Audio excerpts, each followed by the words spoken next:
Amém?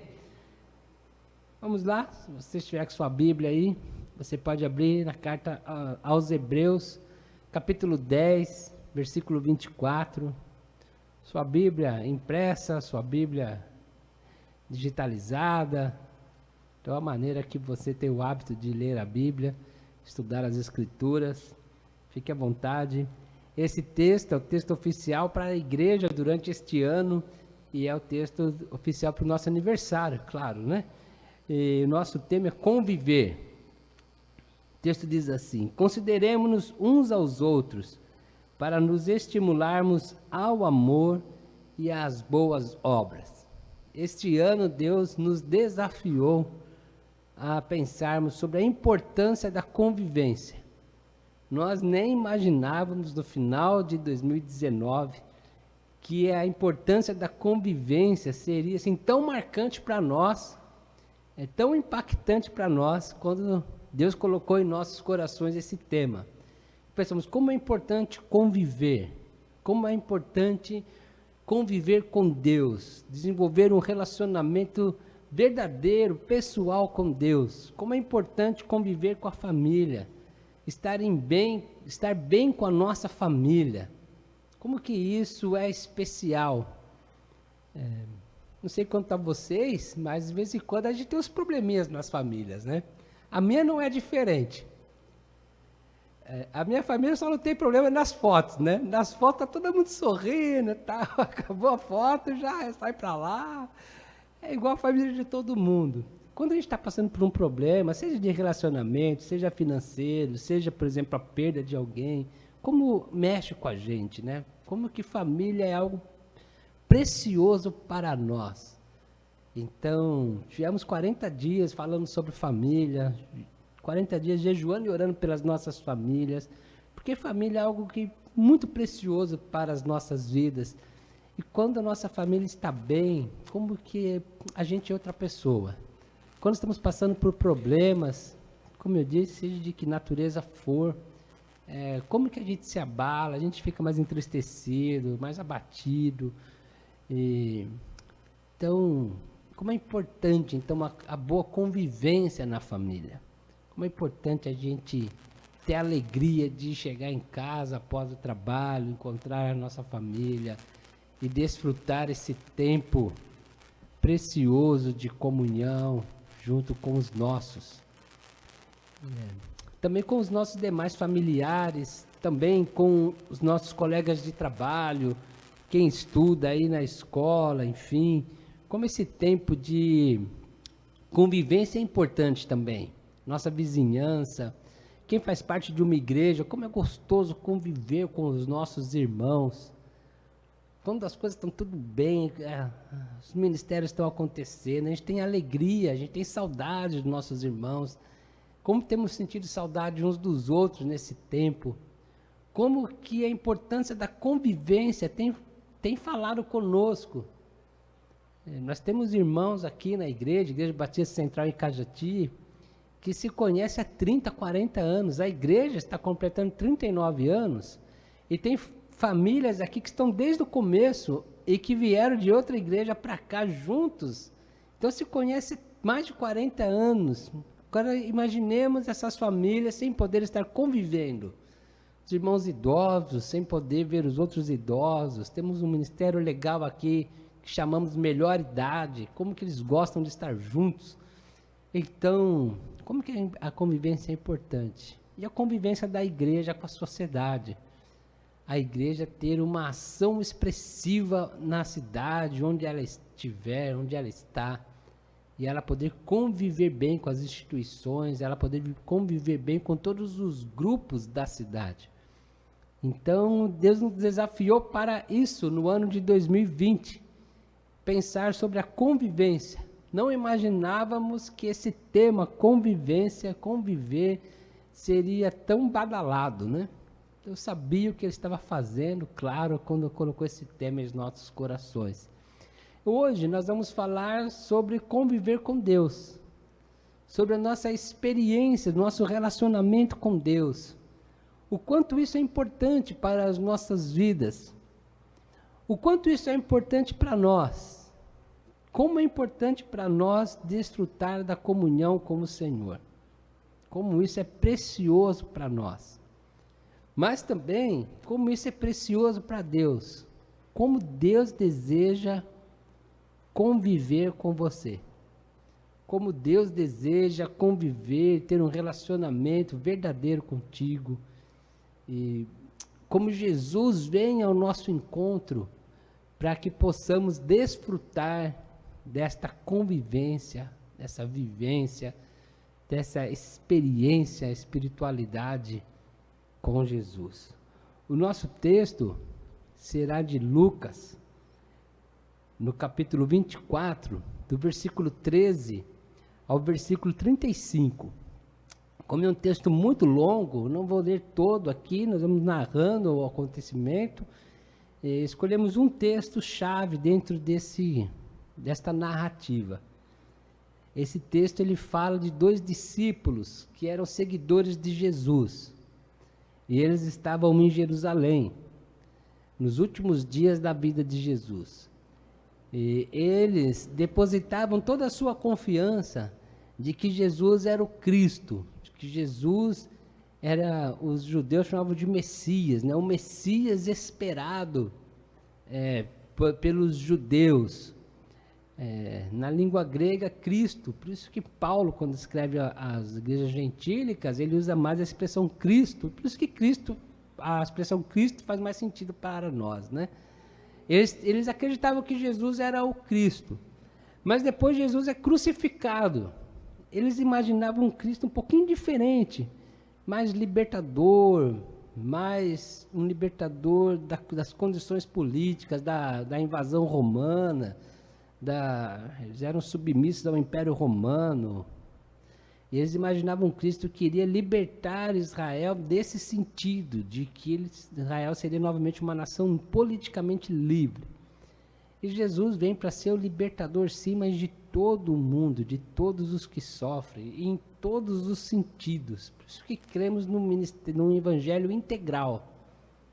O evangelho todo para o homem todo. A libertação de Jesus, ele alcança a nossa espiritualidade, ele nos liberta do pecado, ele nos liberta do mal, e ele nos liberta de toda forma de opressão, seja social, seja política, seja financeira, seja emocional, seja relacional. Jesus e o evangelho atuam em todos os segmentos da nossa vida pessoal e da nossa vida coletiva. Mas aqueles discípulos, vivendo aquele momento, eles não haviam compreendido toda essa dimensão do ministério do Cristo, do Messias, de Jesus. E eles então se decepcionam de certa forma e eles retornam de Jerusalém, onde é o núcleo onde todas as coisas estão acontecendo, a capital de Israel, de então, e até hoje, né?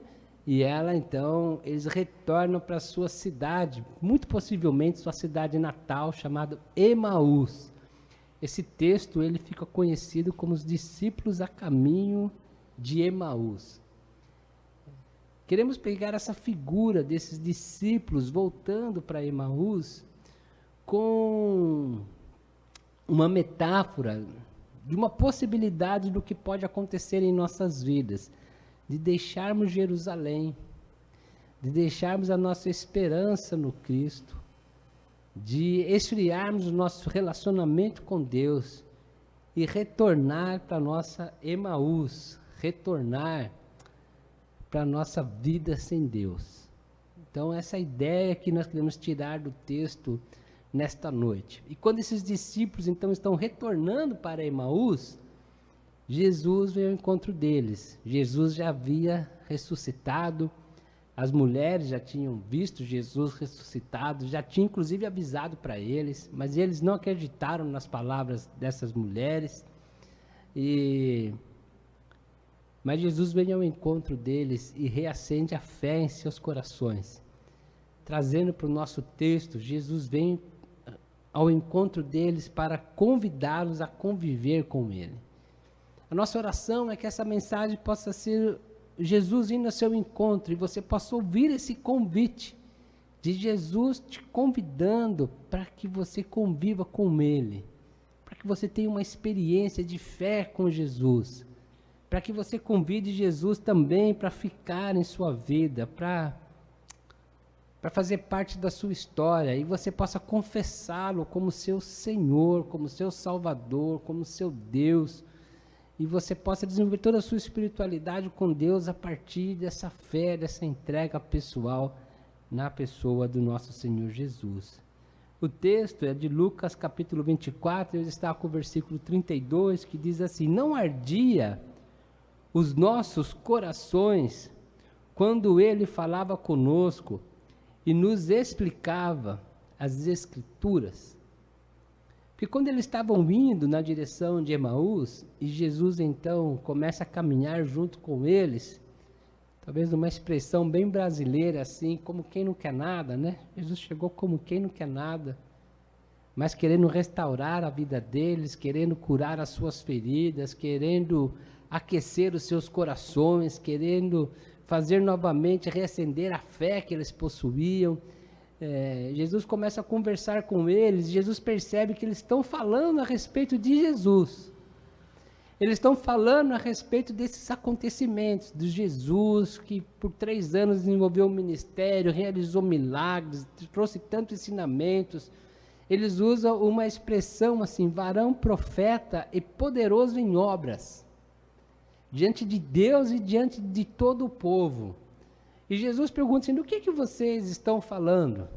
Do que é tudo isso que vocês estão falando? E eles falam assim: você deve ser a única pessoa aqui em Jerusalém, aqui na região, que não sabe a respeito do que aconteceu com esse Jesus. Nós tínhamos a esperança que ele fosse o Cristo, Salvador, mas ele foi crucificado. É certo que algumas mulheres já nos contaram que ele foi ressuscitado, mas nós não acreditamos muito, estamos voltando para Emaús. E o texto diz que Jesus então começou a lhes falar sobre as Escrituras. Jesus usa uma expressão interessante: tolos, vocês não sabem que as Escrituras sempre disseram que o Cristo precisaria passar por tudo isso. E aí, a partir de Moisés, Jesus começa a falar sobre ele mesmo, sobre o ministério do Cristo, sobre tudo que o Cristo iria passar, tudo que iria acontecer com eles. E eles começam a ficar maravilhados a maneira com que Jesus estava explicando as Escrituras a eles, mesmo que ainda eles não tinham reconhecido que era Jesus que estava com eles. E aí, então, depois no final, eles vão chegar a essa conclusão: não ardia os nossos corações quando ele nos falava das Escrituras, porque Jesus falava das Escrituras com muito conhecimento daquilo que ele estava falando, ao mesmo tempo que Jesus falava das Escrituras com amor. Penso que esse é um grande desafio para nós que pregamos a palavra de Deus, para os pastores de todos os tempos, e claro que para hoje, é um desafio para a igreja de Cristo, é um desafio para todo discípulo de Jesus, conhecer as Escrituras e apresentar as Escrituras às outras pessoas, expor as Escrituras. Jesus nunca impôs as Escrituras a ninguém, Jesus expôs com amor, e era isso que tornava a sua mensagem tão cativante, tão acolhedora. E era isso que fazia com que Jesus atraísse tantas pessoas a ele. Porque, não obstante ele ter tanto conhecimento das Escrituras, ele não tinha uma mensagem acusadora, ele não tinha uma mensagem ofensiva. Ele tinha uma mensagem amorosa que acolhia todos aqueles que ele entendia que precisavam do Evangelho, todos aqueles que precisavam daquela mensagem. Quando ouviam Jesus falando, sentiam-se amadas por Deus e amadas por ele, amadas por Jesus. Jesus então está caminhando com esses discípulos e apresentando as Escrituras, até que chega um ponto que eles chegam em Emaús. A ideia do texto é que a estrada ia passar direto e tinha uma entrada para Emaús. E mais uma vez, como quem não quer nada, Jesus fez de conta que ia seguir a estrada adiante, mas já era tarde, e aqueles homens, aqueles discípulos disseram assim: fique conosco, passe essa noite com a gente, você é perigoso você caminhar à noite, nós arrumamos um lugar para você. Eles queriam ouvir mais, eles queriam conhecer mais. Estar com Jesus estava fazendo bem para eles. Conviver com Jesus estava fazendo bem para aqueles homens, mesmo eles nem sabendo que era Jesus. O coração deles estava ardendo por Deus, pela palavra de Deus. E eles então convidam Jesus para ficar com eles. Fica conosco. Passa essa noite conosco. Jesus, quando então está à mesa com eles, e Jesus parte o pão e dá graças a Deus por aquele alimento, então os olhos deles são descobertos, né? E eles reconhecem que é Jesus quando eles estão à mesa. É na mesa da convivência. É na convivência que nós aprendemos a amar a Deus. É na convivência que nós aprendemos a amar o próximo. É nos relacionando que a gente vai aprendendo as dificuldades, as limitações uns dos outros. Mas se nós formos pessoas maduras, é na convivência também que nós vamos aprendendo as nossas próprias limitações. Então você está ali convivendo com o seu filho e você fica tão bravo, né?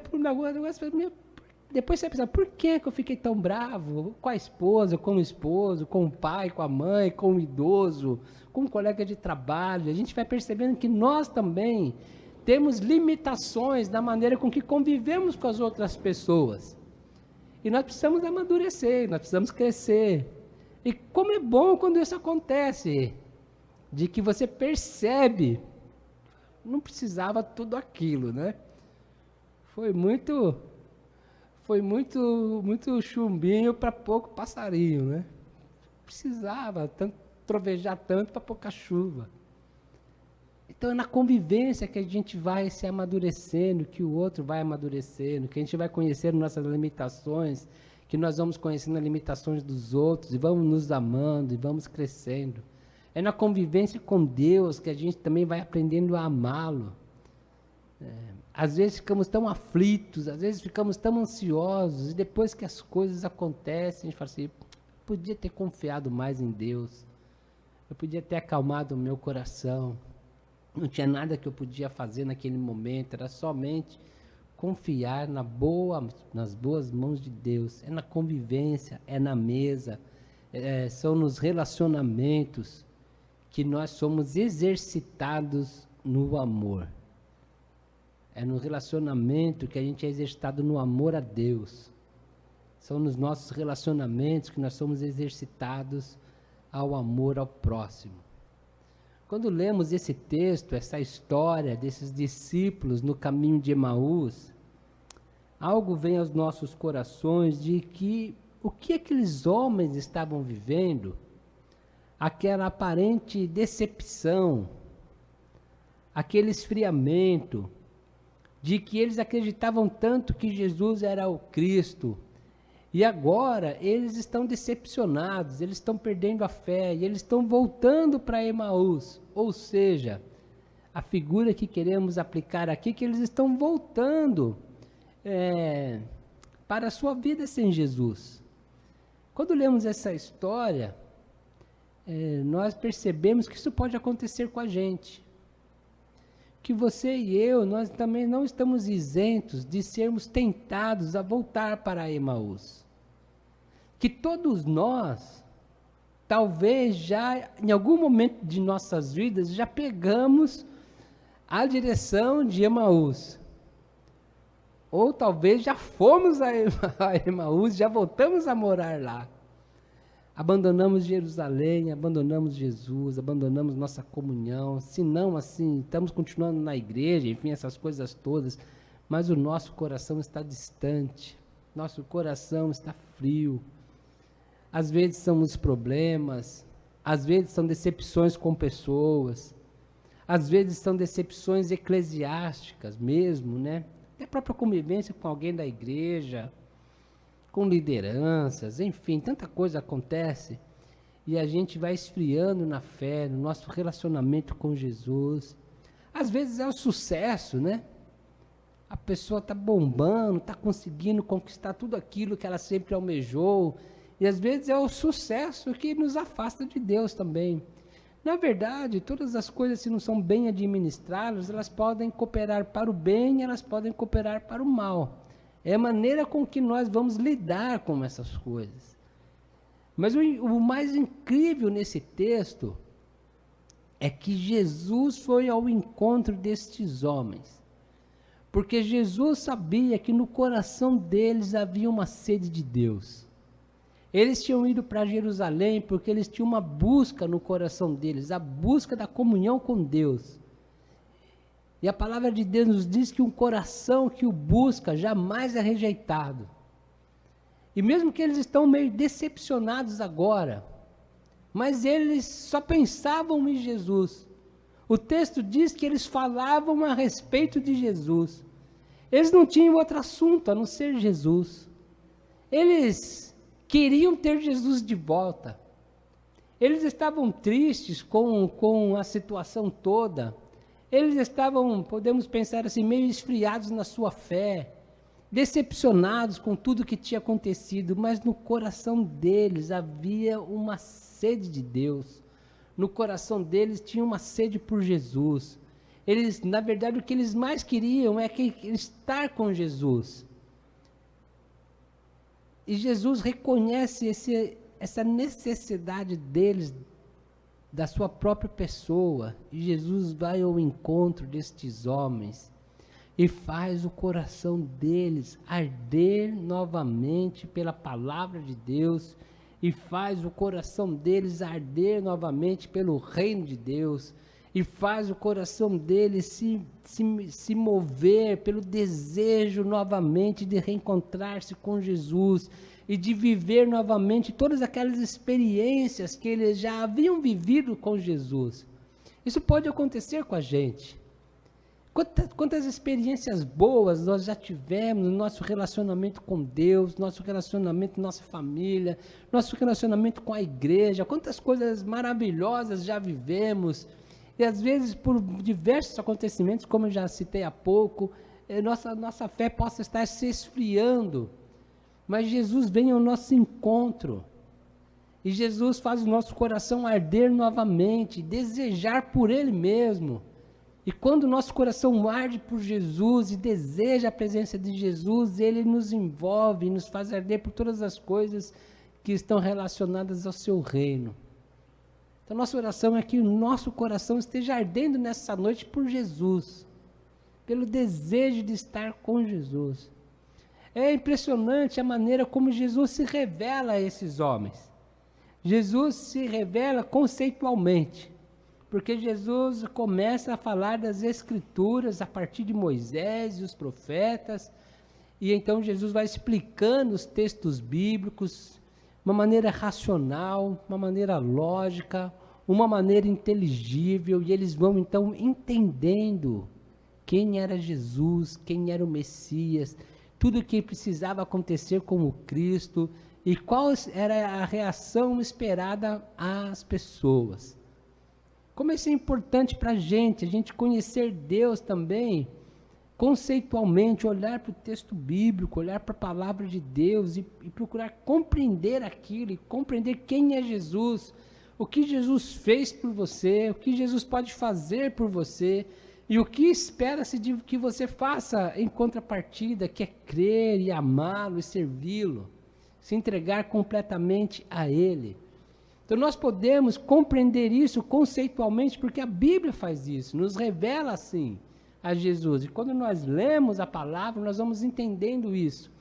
Mas Jesus também se revela de uma maneira experiencial, porque o coração deles ardia.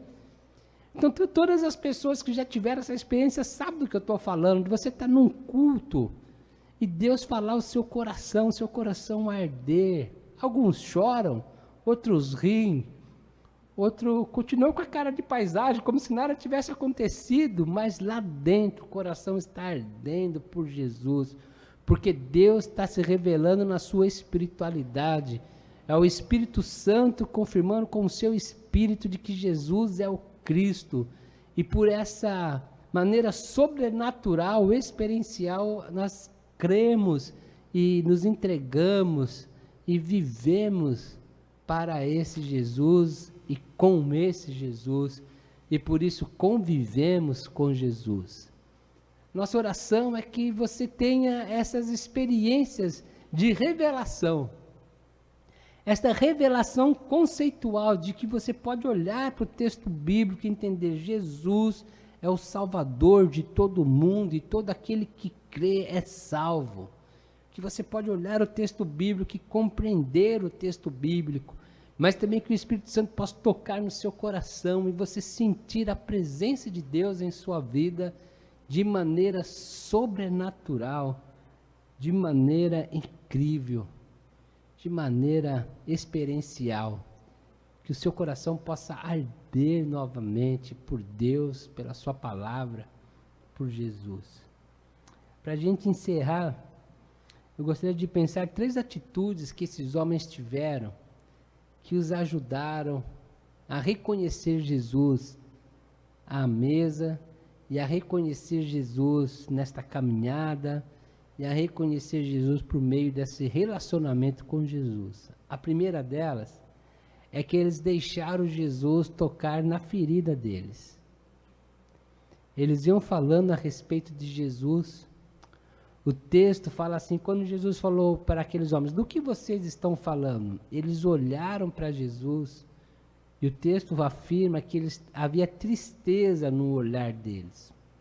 Esses homens estavam feridos, estavam machucados pela experiência da vida. Estavam vivendo um momento difícil na história deles. Havia perdido o Messias que eles criam, Jesus havia morrido. Mas eles permitem que Jesus toque nas suas feridas, reconstrua suas emoções, os fortaleça e os ajude na sua caminhada. Às vezes temos dificuldades de deixar Deus tocar em nossas feridas. Às vezes temos dificuldades de deixar Jesus tratar as coisas íntimas do nosso ser. Eu me lembro aqui da mulher samaritana, quando Jesus pergunta para ela, quem chama lá o seu marido? E ela tinha um problema de relacionamentos, ela já estava no 5º relacionamento, ou 6º relacionamento, 5 maridos, e esse que ela estava não era o seu marido, e ela desconversa. Ela fala assim, vejo que o senhor é um profeta, onde você deve adorar? Às vezes nós fazemos isso, nós saímos pela tangente, não deixamos Jesus tratar aquilo que precisa ser tratado em nossos corações. Questões de perdão, questão de autoestima, questão de relacionamentos com pais, filhos, familiares. Às vezes o ativismo eclesiástico, que era a preocupação dela, né, onde iria se adorar, toma tanto tempo das nossas vidas que nós não temos momento pessoal com Jesus para Ele entrar na nossa alma e curar as nossas feridas. Às vezes um trauma de infância, um abuso, alguma coisa que aconteceu no passado e que Jesus quer ajudá-la a superar pelo amor dele que vai envolver a sua vida. Aqueles homens, eles convivem com Jesus porque eles deixam Jesus tocar a ferida deles e tratar a ferida deles. E eles são restaurados. Então deixa Jesus entrar na sua vida, deixa Jesus remexer na sua história, deixa Jesus tratar do seu coração. Às vezes ele vai fazer isso através de uma mensagem como essa, às vezes ele vai colocar pessoas capacitadas, profissionais da área para te ajudar. Deixa Deus cuidar de você. Abre o seu coração para Deus e fala, Deus, tem coisas aqui dentro que precisam ser tratadas. Tem coisas aqui que precisam ser reconstruídas. Tem coisas aqui que precisam ser tiradas. Me ajuda. Deixa Deus tocar nas suas feridas e curá-las, como esses homens fizeram. Esses homens, eles têm essa revelação de que era Jesus que estava ali, porque eles fazem um convite a Jesus. E eles fazem aquele convite que ficou eternizado numa canção, né? Fica conosco. Fica conosco, Jesus. Não segue viagem longe de nós, fica conosco. A canção fala assim, fica conosco, nosso amado e bom Jesus. Fica conosco pelo seu imenso amor. Convide Jesus para ficar com você. Jesus, fica comigo. Eu não posso continuar mais a minha viagem, eu não posso continuar a minha vida, eu não posso continuar a minha história sem a tua presença. Fica conosco, nosso amado e bom Jesus, fica comigo, fica com a minha família precisa do Senhor. Faça esse convite a Jesus. Ele terá prazer e alegria de sentar à mesa com você, de abençoar o seu pão, de se revelar como o Senhor de todo o universo, como Ele fez com aqueles homens. Então deixa Jesus tocar nas suas feridas, deixa Jesus tratar as suas dores, deixa Jesus tratar a sua história, deixa Jesus tratar o seu passado, deixa Jesus tratar o seu presente, coloque o seu futuro nas mãos de Jesus e faça esse pedido. Faça esse pedido, faça esse convite essa noite. Jesus, vem morar na minha vida. Fica conosco, ó Jesus. Não nos deixe nunca. Abra a sua porta do seu lar, abra a porta da sua casa, abra a porta do seu coração, para Jesus ficar com você. E a última atitude deles, que eu quero dizer aqui, mas se aconteceu antes, eles acolheram a palavra de Deus. Quando Jesus começa a falar sobre Ele mesmo, desde Moisés e os profetas, aí é uma simbologia de todo o Antigo Testamento, né? Eles acolhem a palavra de Deus. Não deixe essa palavra de Deus para a sua vida sem acolhida no seu coração. Abre o seu coração para receber e acolher a palavra de Deus. Foi acolher a palavra de Deus que fez com que o coração deles ardesse novamente por Jesus e pela palavra, e por tudo que estava envolvido. Quero orar com você, para que você também possa sentir o seu coração arder por Jesus. Talvez você nunca considerou isso, mas esta noite você pode considerar isso. Eu preciso fazer esse convite para Jesus. Fica comigo. Talvez você pedir, faça o meu coração arder por ti, Jesus. Eu quero sentir isso também. Conceitualmente eu estou entendendo, mas eu quero experimentar a tua presença em minha vida. Faça esse convite, fica conosco, ó amado e bom Jesus. Fica conosco pelo seu imenso amor. Como os discípulos lhe pediram no caminho de Emaús, fica conosco, nosso amado e bom Jesus. É assim que diz a canção, é assim que pode ser a sua oração, é assim que pode ser a minha oração. Talvez você já viveu tanta coisa boa, está meio desigrejado, está afastado de Deus, tem abandonado usar a figura do texto, Jerusalém, está caminhando ou está em Emaús, mas o seu coração pode arder novamente, porque Jesus está indo ao seu encontro. É Jesus que está indo ao seu encontro para fazer o seu coração arder novamente por Ele. Então abra o seu coração para Jesus. E você que está firme na fé, que está vivendo esse momento gostoso da experiência com Deus, peça também, Senhor, que o meu coração continue ardendo pelo Senhor, que eu continue vivendo tudo isso e que eu possa viver ainda mais para a glória do nome do Senhor, para essa experiência de estar contigo tem sido maravilhosa para mim, tem feito bem à minha família. E você peça para Deus, Senhor, continue conosco, nosso amado e bom Jesus. Quero orar por você e pedir que o Senhor te abençoe desta forma. Ó Deus, nós confessamos que algumas vezes Emaús nos atrai.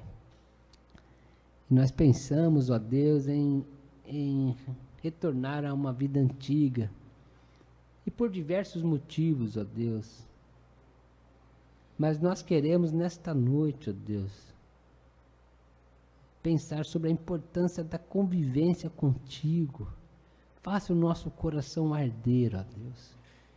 Ó Deus, faça nós sentirmos de novo a alegria da tua presença, a alegria do teu Espírito agindo em nós. Ó Deus, visita as pessoas, ó Deus, que se afastaram dos teus caminhos, ó Deus, que estão tão distantes do Senhor. Ó Pai, que em nome de Jesus, o Senhor possa tocar estas vidas desta noite, e essas pessoas possam, ó Deus, sentir os seus corações ardendo novamente por Ti, pela Tua palavra. Ó Deus, aqueles que talvez nunca consideraram receber Jesus em suas vidas, que essa seja uma noite de salvação, uma noite de um encontro especial. Ó Deus, fique com essas pessoas, acolha, abraça, faça seus corações arderem também, como o Senhor fez daqueles discípulos há tanto tempo. Ó Deus, os que estão firmes na fé, ó Deus, que estão vivendo esse momento gostoso da Tua presença, que, ó Deus, eles possam sentir ainda mais nesta noite, nas suas vidas, ó Deus, a alegria de pertencer e viver para o Senhor. Continua conosco, ó Deus. Continua conosco, ó amado e bom Jesus. Continue com o seu imenso amor. Faça, ó Deus, os nossos corações arderem, ó Deus, por sentir a Tua presença de maneira verdadeira e pessoal. É o que nós te pedimos, ó Senhor, no nome de Jesus. Amém? Que o Senhor te abençoe, que o Senhor te dê uma semana na graça e na paz. Nós vamos cantar um louvor agora, o nome dessa música é Emaús, e fala desse Jesus acolhedor, e que você possa sentir-se acolhido por Jesus esta noite.